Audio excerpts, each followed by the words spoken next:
All right. Hello, everyone. It is Tuesday. It is Blackout Tuesday. And this is I Am Woman, the conversation. Let's talk. It is the first Tuesday in June. And I do realize that everyone is participating in Blackout Tuesday, but they have also shared that it's important for us to still carry on with information that is positive, things that highlights our people, and especially in this sense, things that represent something great for our kings. So I am excited to talk about the good things that all of our black men possess and all of the great things that they are doing and that they can do. And I'm super excited to have my first guest actually be my husband. So I'm ecstatic to have him talk to you guys about what's going on and share his insight on education and what that looks like. So I'm going to have him join, and we should be good to go. Although, can you hear me, babe? Yes, can you hear me? Yes, I can hear you loud and clear. Are you good to go That's on that good. That's end? real good. Okay, So what? perfect. I said you can hear me loud and clear. Yep, I can hear you good. Hopefully, your followers and your crew can hear me with no problem. Also, It should be good. So, I was introducing him, amazing husband, father, educator, advisor, um, advocate for all things sports. Just an amazing man all the way around. And I am just excited to be able to have him share his point of view and share what it is he considers to be happening in this season and talk a little bit about that. So, if you would, Cedric, I'll call you Cedric, I won't call you Babe. If you would tell people who you are and tell them what you do. And then the most important question I always ask in the beginning is tell them why you do it, because our why is so important. So, who you are, what you do, and why you do it. well, first of all, thank you so much for having me. I think it's an honor. First of all, I'm very proud of you. So proud to call you wife, Mrs. Walker, and Boo Dang, and my babe, my boo. So I'm very proud of you, and but I'm also extremely honored that you decided to let me be your first male guest. If you can imagine, when your wife talking about she want to talk to some men about something, I was like, "What you mean?" But it's all for a great positive cause, and I think it's great, especially in the season that we're in, to realize that our culture, our group of people, is encompassed of 50-50. Like, when you think about the history of just our race, we had some very strong men, but beside those strong men, we had even stronger women. And I think just that you brought both of us together is going to be amazing. But my name is, as you mentioned, my name is Cedric Walker. I'm a native of and a proud native of Jackson, Mississippi. I love my city. But I've been here in Atlanta for going on, I was thinking about it, um, it's about to make 7 years. So, hence, kind of represent the A, but I still love my city and I still love Atlanta. I still love Georgia. A little bit about me. My background is in higher education. I tell people the story all the time. When I was younger, I thought I was going to be like Marcus off of Boomerang, a business exec, just living a life. But after college, just like a lot of individuals, I was looking for a job, but I was blessed with the opportunity to work at HBCU, Alabama State University. Then I started the wonderful higher education, and I've been bit by the bug ever since. Had a chance to work in enrollment management, student affairs, now working in student services. Currently, I work with student advisement at an online institution. So I had an opportunity to have a lot of different dynamics, working at HBCU, working at a non-HBCU, and now I'm doing more geared towards adult learners in an online environment. So it's been amazing. My why is once I started working at my first institution, and I was going through the path helping students get enrolled and going to school. And the first thing I said to myself, I was like, man, I wish I would have known this while I was in school. I would have really took advantage of this. And today, that is my why. My why is I don't want, I remember how I was being that student, wishing I knew all opportunities was out there, wishing I knew the correct path to go. Because so many times, especially within our culture, believe it or not, even though it's 2020, you still have a lot of first generation college students. And they're not your traditional first generation, like I just graduated high school, but you have first generation college students that decided to have a second act. They are in their 30s or 40s or 50s. I actually have students as old as in their 70s now. But just being able to kind of just sow into them, just give them out a little bit of the knowledge that I have, and just find ways. I always believe in working smart, not hard. So just being able to help individuals realize their potential. That's pretty much. And if I start going a little long, please stop me, because I get excited about this stuff, and You I know, love to talk. And I I know need we and I know we on a time limit. So to. I'm excited. I just feel like I'm Michael Jordan doing my documentary for Last Dance. So let's go. No. I mean, so you said some very important things when you were telling us about who you are, what you do, and why you do it. And with the current times that we're in, um, many my focus really is just going to be on the black male. So right now, with what's going on in our society, with the lack of care for our black kings in general, you know how important is it to educate yourself? I know you and I talk a lot about, is college for everybody? Does, should they pick up a trade? What do the different options look like right now just for the black male?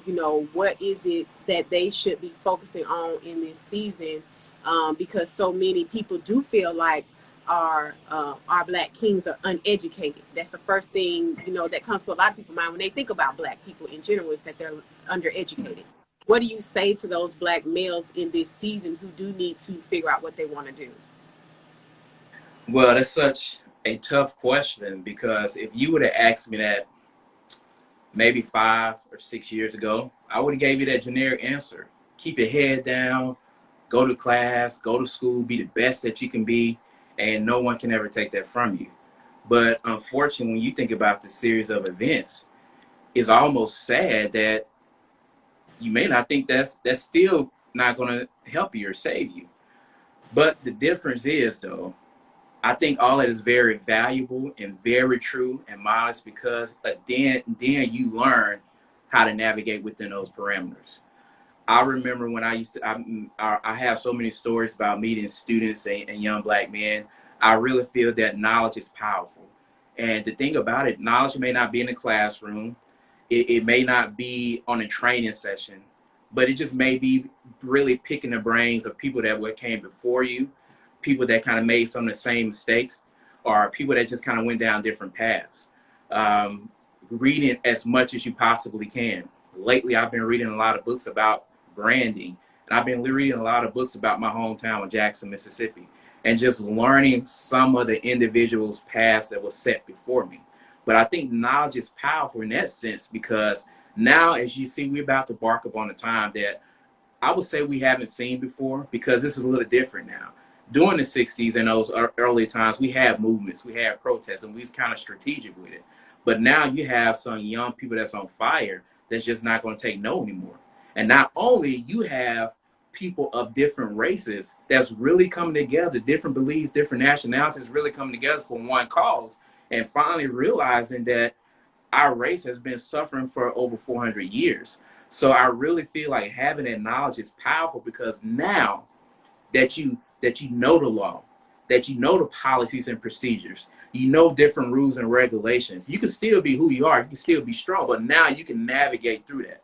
If you decide to go and get your degree in marketing or accounting, a lot of these organizations now need strategic people. They need leadership. They need people. It's so many times in our culture, and we're guilty of this. We as a culture, we get really fired up over a great oratorical presentation. A person can go up there and just flow some words together, preach the wall down, knock the wall down. But behind the scenes, when it comes to organizing things, when it comes to implementing, making sure that we have the rights to permits to march here, making sure that the finances of the organizations are okay. You know, a lot of our organizations kind of lacking that. But now knowing that you may have a young man that went to a historical black college, got a degree in organizational leadership, but been trying to get a job at another company. But yet I started this organization. I need that in my team. I can go to a Morehouse. I can go to Albany State and get a young, on fire, energetic young person. Like, I need you to do this. Or you have an organization that we know now we need digital and creative content. I can go get a young black man that majored in graphic design at Savannah School of Art or went to Georgia Tech, and like, I need you for my organization. So when you think about the big picture, yes, education is very valuable. Learning those tools and resources are very valuable. And then you take your knowledge and being able to adapt it to what you're doing, because you think about it, in a lot of these organizations and a lot of these places, we are bringing in not all, but some organizations are bringing in people that don't understand your story, don't understand our culture, don't understand our content. So when you see that message and they're trying to push it across, it comes off kind of, I give you one example. Today is Black Tuesdays. You've been seeing a lot of companies putting out statements, putting out content. And we appreciate that as a culture. We love it because now you finally hearing us. But some of the messages not exactly saying what we really want to say or want to hear as a Black culture. Right. But we don't know why is that the case. Maybe you have some individuals that's got to fight, want to push it, but don't have the training, but don't understand the message. So educating ourselves as Black men and women is so valuable, because now I'm bringing you being a Black man growing up in Southwest Georgia. I'm bringing you being a Black man from Mississippi to have young Black children. I'm bringing that, but also I'm bringing the skill set and knowledge to make moves, to make things happen. So that's just a small, but I really feel like education is important. It looks different for everybody. It looks different. It looks different. And one of the things that's, really important right now that people are talking about is the importance of, you are a Black man and you have 2 Black sons. Mm-hmm. What do you say? I mean, our sons are 4 and 1, mm-hmm. But what do you say, or what should a father be saying right now to their Black son in the midst of everything that's going on? I think it, again, it varies. You know your children. You know what your children can handle. You know what they can take. You know what they can see. But one thing that you would have to tell, and I tell my sons this all the time: you're great. You right now you're the prince, but one day you're going to be the king of the family.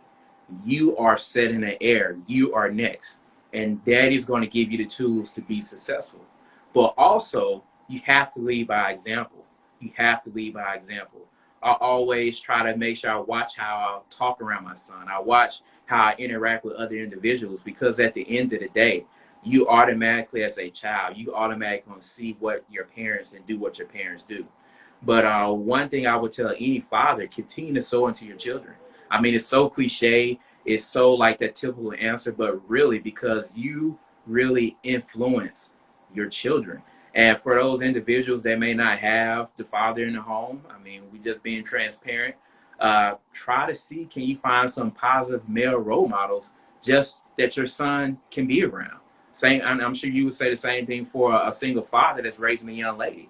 Try to find somebody positive, but continue to let them know that you're special. You want to be great. We can do this thing together, and show them the process. It's so many times where you know about how people pass things on to their children, but they don't understand how we got here. Be open. Tell them about your mistakes. This is where Daddy messed up. This is where we went down the wrong path. And then also, and last but not least, you have to be real with them. I love you. Daddy loves you. This family is great. But there's some people outside of this wall do not understand. Here are some of the things that we have to make sure that we try to do. And we can't control everybody, but we can control ourselves. We can control our emotions. And this is what you have to do. It's so unfortunate because I remember I was watching Magic Johnson last night when he was talking to Anderson Cooper. And Anderson Cooper asked Magic, like, what do you tell your son? How can he? And the first thing he said, I told my son the general things that I think we know we're supposed to do. Be calm, talk patient. But as you see on TV, it still is not working. But the only thing we can teach our men now, how to be strong, how to have confidence and pride in themselves. And it may be a time you face with some adversity, but what you can do, you can stick your chest out, still be prideful. Yes, you may get hurt, but you know that I did the best I can, and just try to stand forward. It's so tough right now, but I think if you really keep your kids grounded in who they are and what they are, it'll be a set of great foundation for hopefully it won't be too hard for them. Right. And I know for me, just as your wife and, and as a mom, I know for me, it has been difficult. There's been times where you've called me, and hey, babe, you're on speakerphone getting pulled over, and that instant feeling of, will I see him again? Mm-hmm. What's about to happen? Trying to make everything in the house silent so I can hear every word the police officer is saying. It's so unfair that we even have to have that conversation, or that things like that have to even be considered when you call me, or that you even have to call me because you're being pulled over. And I tell people all the time, I'm like, my husband, in previous jobs wore a suit, and now still dressed casual. He's not dressing like a thug. And he's not, he's dressed appropriately, and it still wouldn't matter. Mm-hmm. That portion of it still wouldn't matter. And, just after everything that has happened here recently, I know I was almost in tears the other day just when you left to just go pick up dinner, because I'm like, oh, he's going up the street, but so were a lot of other people who didn't make it home. What do you say to the wife, mm-hmm. Who's concerned, trying not to lose faith, trying to be persistent in these moments?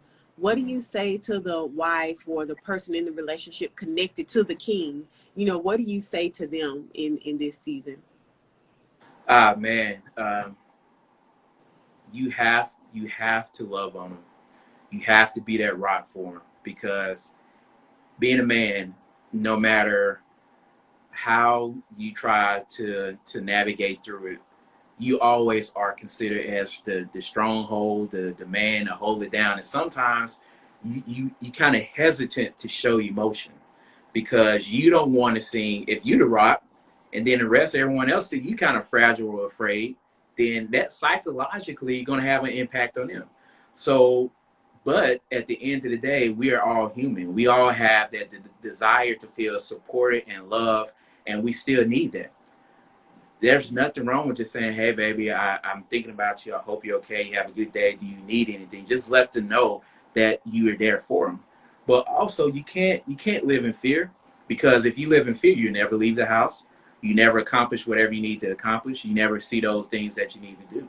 It's really just knowing that I know my man. I know him. I know he's smart about it. But also don't be afraid to kind of share your concerns, because it may be some danger that you may see that your man don't know anything about, but it's something about women in that third eye.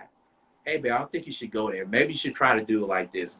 Don't be afraid to open up and really talk. And then when you present it, again, it's so cliche. I'm saying this because I love you. I'm saying this because of what I've seen on TV. And as a man, you just kind of have to be open and understand that I'm thinking about the longevity. I'm thinking about the next step. One thing about, as you kind of go through this, there's so many times that I'm sure that I'm speaking to myself, probably people can watch this, or some other people, that it's been times that you probably been placed in some compromised decision. And the first thing that comes to your mind, like, I'm about to set this thing off. But then you have to stop for a second, because you got to ask yourself, if I set this thing off, what's going to happen to my queen that's waiting for me to get home? What's going to happen to my children? What is going to be the next step?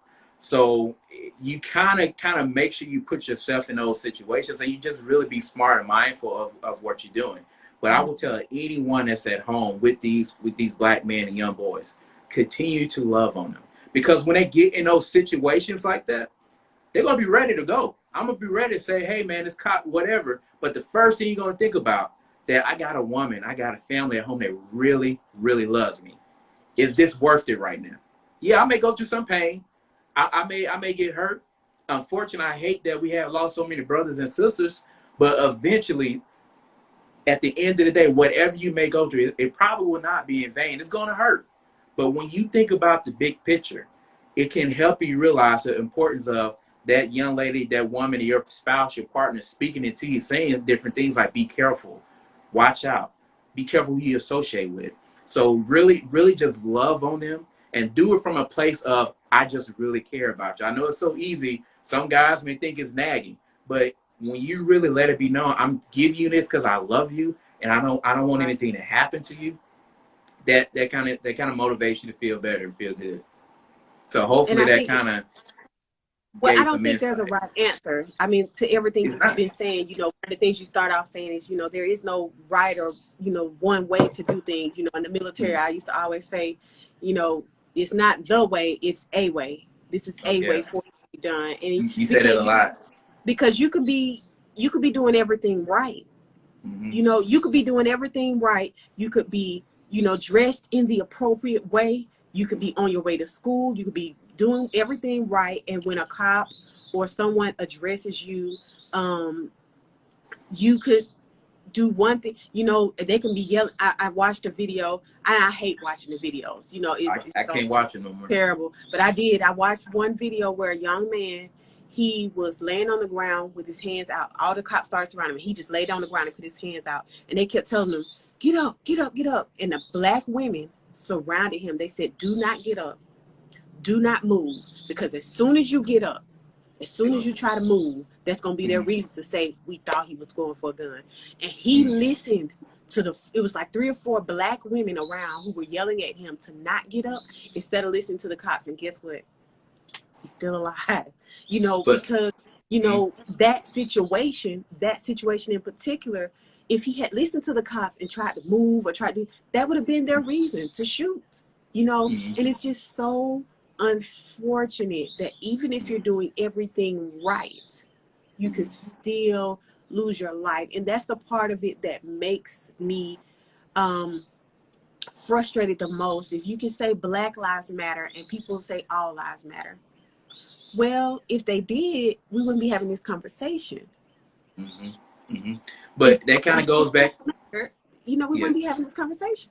But again, that analogy, that story that you gave goes right back to just what I said.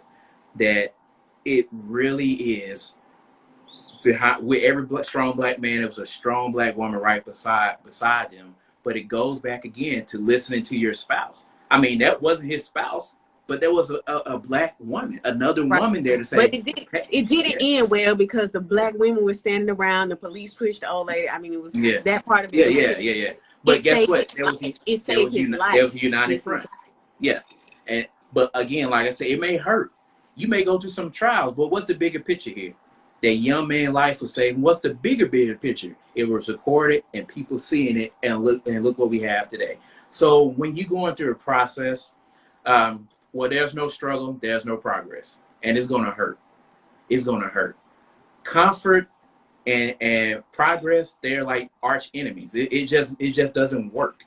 But when you go through that together, when those two things go through together, you'll come out on end. And like that situation, it was tough. I mean, this situation, my man George, it's tough. It's tough. It is so tough. Like I heard that it had to take all this. This is 400 years of just. And I know we're supposed to be talking about education and all this stuff, but we just going. It's But it's okay. been 400 years of this.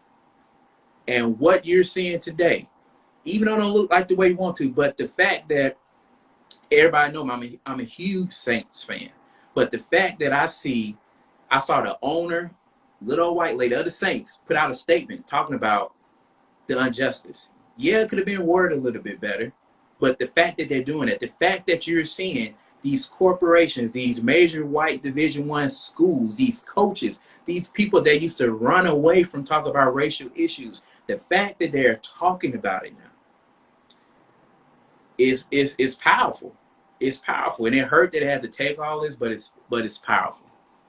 It's always so sad that people don't pay attention until people die, and it's a trend in history. It's a trend in history that it's not until people make noise that you hear them. You know, Yeah. if you understand what I'm saying, you know, riots aren't new, protesting isn't new, the looting isn't even new. You know, but the perspective that some people now have, that's new. Yeah. That's new. But we need more than just a few. We need people with large platforms. I have a very small platform here, you know, It's but getting there, baby. you know, but we need people with large platforms to speak up, to say something, because it's ridiculous. Yeah. The way we are treated, children are treated. Today, while you were working, Madison watched a show, and it was called Melody, and it's from the American Girl series, which is books from when we were younger kids, and it was set in the 1960s. And while she was watching it, she had so many questions. She said, so the kids didn't want to play with her because of the color of her skin? It's like, no, Madison, they did it. So they didn't want to play with her because she was black? Yeah. She said, but I have white friends. I'm like, yeah, I know, but you know, it was different then than it is now. And the story, you know, went through the whole bombing of the four little girls, and you know, other situations that happened in the 1960s. And she was just in such awe of how much hatred there was. She didn't use the word hatred, but she was just saying they're so mean. You know, the people were so mean. You know, and what the unfortunate thing is, people are still that mean. Mm-hmm. But now they're just hiding behind a suit. They're not wearing white robes anymore. They're wearing white collar shirts. Mm-hmm.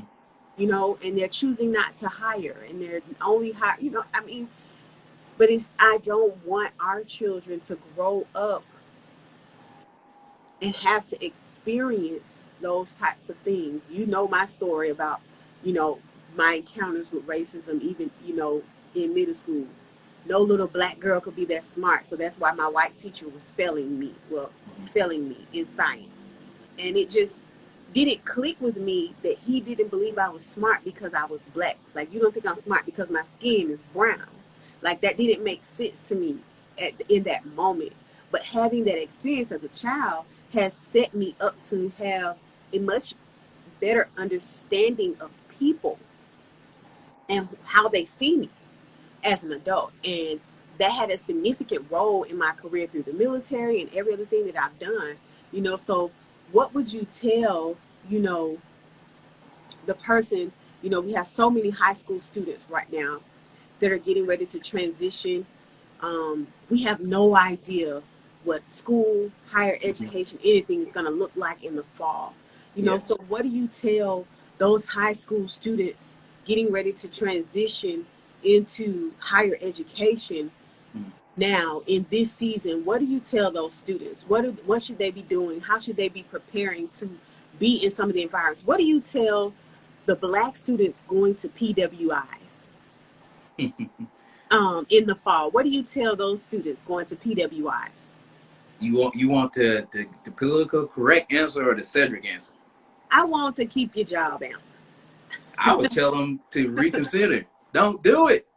Like 3 stacks. I told 3 stacks, reconsider. Don't do it. But no, I will say this is the time to be a light in darkness, no matter where you are. Because believe it or not, no matter where you go, there's going to be some type of adversity for things out of your control, for prejudice. For example, you go to a HBCU, you may see a guy that's from New York or Detroit that never been down south, got just straight from the hood of slums, But you see him as, but you are this black debutante that was on a pageant in Queens and Courts, and you look down at him like, who is this guy? He's not the traditional Morehouse man. I'm a Spelman girl, but this guy, he is just happy to get up out the hood. But that's at a HBCU. I seen that. I lived that. I experienced that. Oh, you not from Birmingham, but you go to Alabama State. Who you would think you are? But so anywhere you go, you're going to experience that. But for a student that's going to a predominantly white institution, if that's your choice, which is by all means get an education, I think that's an advantageous thing for one, because now you are thrust into that early. You're basically learning how to navigate the world on the fly. It's almost like you're trying to fly a plane in mid-flight because you're there now. You in it. Yeah, you may have your black student union, you may have this, but you're in it now. So now you at a point where you kind of can start. This is how I learn how to navigate. You already understand what it's going to be like in the world. Also, you're building those relationships. Let's just be honest. All people that are not of our race are not dysfunction. Some of them just misinformed. This is your opportunity to kind of explain to them, this is the life that I lived while I was growing up. When I went to Douglas High School, yeah, now I'm at University of Georgia now, but when I went to Doug, this is how we did it. But I understand, Trevor, you never experienced this before. This Right. is why you can't say this. This is why it's that. So if you are a young black person that's going to a PWI, this is your time to kind of get thrusted into it, but also to be that advocate. But I would tell them, no matter what you do, always stay true to who you are. Always stay true to who you are. Because as soon as you get to the point where you kind of let one small thing slide, it gets bigger, it gets bigger, it gets bigger, and it gets bigger. And before you look, you lost yourself. Now when you coming back for homecoming at Doug, they're looking at you like, man, Dante, you changed. You acting all different. But you don't realize that. But I think if you're going to those institutions that's on a HBCU starting off, this is a perfect opportunity for you to pretty much learn the system, learn the game, but also being an advocate. One great book that I recommend for anybody to read is a book, and it's a book that turned it into the movie. The name of the book is The Spook That Sat by the Door. And the synopsis of that book was that it was a young black guy that was a part of the Black Panther Party. He was recruited by the government to be a spy. So they got him out the hood. They brought him in. It's like, we want to learn what they're doing in the Black Panther Party so we can infiltrate him. But what he did, he played the game, he learned everything, but he took whatever the FBI they was teaching him, he took it back to the party and made his community stronger. So if you are that student that's going to a predominantly white institution, learn the game. I have so many friends that work in those different environments, and it's so amazing the things that they learn. I remember, baby, when I first came to Atlanta, I had an opportunity to intern with at a predominantly white institution, and I was there for about a month or so before I started working at another school. And the first thing I said when I came back home, I was like, "You won't believe some of the stuff that they're doing. That's so simple that any company, HBCU, anyone can do." But the difference is our community, they just didn't have that knowledge. They just wasn't exposed to it. Mm-hmm. So if you are that individual that is a young black person and you going to a PWI, that is your opportunity to take as much knowledge as you can to bring it back to your community, to be that ally and bridge that gap. Now, on the flip side, if you're that student going to a predominantly black institution, this is your time to find your wings and just to kind of find more about your culture. You will believe it or not, there's so many black individuals that still kind of missing out on a lot of things because you're first generation college students. You may be coming from a family where nobody ever went to college, where nobody understand about, you may be that black person that never knew about Black Wall Street. You never knew about Marcus Garvey. You just didn't know about some of those different things. You may be that individual that you know it's something special about you, but you never fit in your community. But you get to that school and find out, oh, you're an artist, I'm an artist too. You thought about doing stuff like this, I did too. And you are able just to find yourself and become who you are and develop that confidence. I remember when I was working at Alabama State, I remember I recruited this young man and he barely got into school. Barely got into school. Fast forward, this young man ended up being an SGA president. He said that when I got here, I just saw everybody doing something. So I felt like I needed to do something. So that young man ended up finding himself at that institution. And now he's in law school and everything. He's just like doing big things. So you see the two dynamics. You can see that young person, that black person, going to this HBCU to develop themselves, to making them kind of stronger and dominant. But then also you see this person going to the PWI and learning different things and bringing it back to the community. And it's so many different dynamics. But one of the biggest things, let's just be honest, one of the biggest changes now, I think a lot of people really need to really work on. And I see this gap with a lot of high school students learning how to be self-disciplined and use critical thinking. This is why. This is why. Let's be honest. A lot of schools this fall are going to be online learning. So some of you are going to be in college and you're still going to be at the house and you're going to be logging in doing work.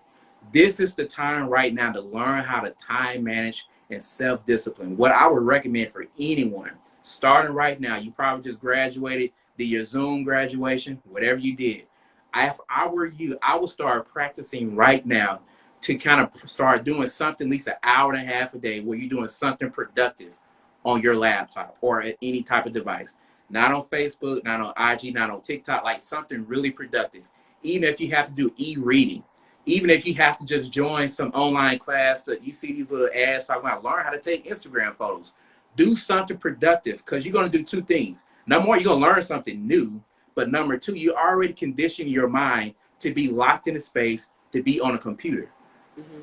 So start think those are some of the tangible things because it's different now. It's not like you're on campus, you go into the dorm, you're going to class. Like a lot of schools are going to be doing online stuff. So start thinking of something now to where I can devote an hour of my day to really be locked in like this. And you know how I feel about organization. Like being organized is so important. And somebody said great advice. It is, especially with the transitioning.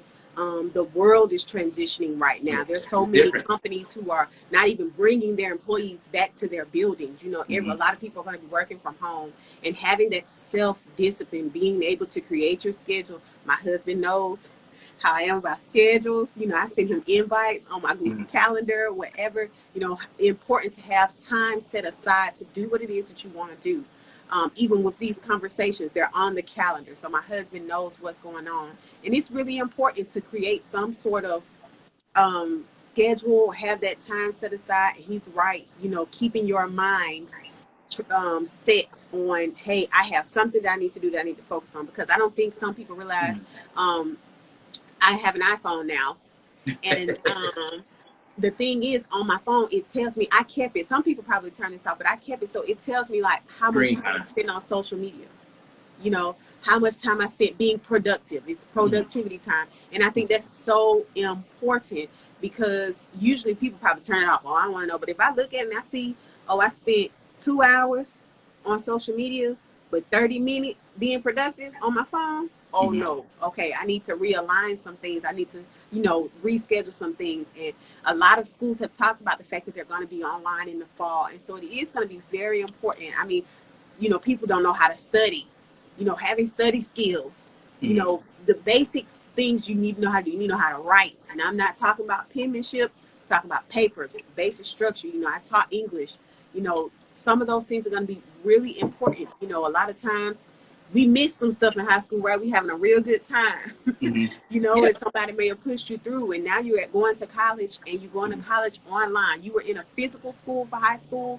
until the latter part of the year, and now you're going to college online. You're going to have those basic skills, and not be afraid to ask questions. That's a big right now. You can't be afraid to email your professor and say, hey, what did you mean by this? I mean, you paying to go to school, they can answer the questions. Email the professor, make contacts with people in the class. It'll always have a list of people that's in the class. Hey, just reaching out, wanted to start a group. We have questions so we can communicate with one another. Some people in the beginning will be like, oh, Lord, this one of them proactive ones. But then 3 weeks in, when they struggle with something, they're going to be like, hey, can you help me? Or how do we do this or whatever? So it's always good to create a community once you're in online school.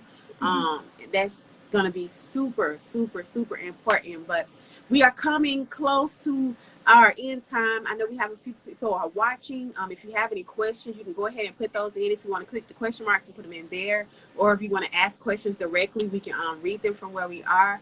But this information has just been so good.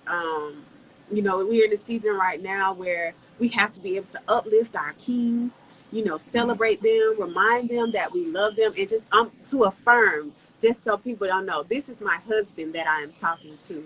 I love you. You are an amazing man.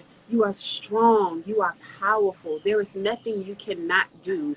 I support you. I am behind you 100%. Wherever you go, I will go. Whatever it is that God tells you to do, I will do. I do not have a problem with submitting to what it is that God has told me about you and who you are, and going wherever it is that you say that we and our family should go. You are an amazing husband. You are an amazing father.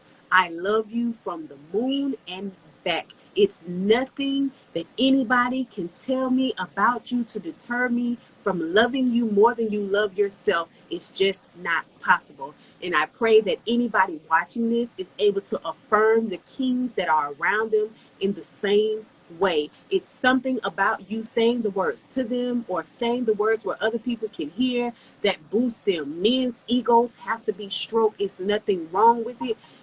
I would say some other things, but they just ain't none of y'all business. But that goes back again to what I said earlier. When you said, what can you say right now to the black man or the black boy that's in your life? Exactly what you just did.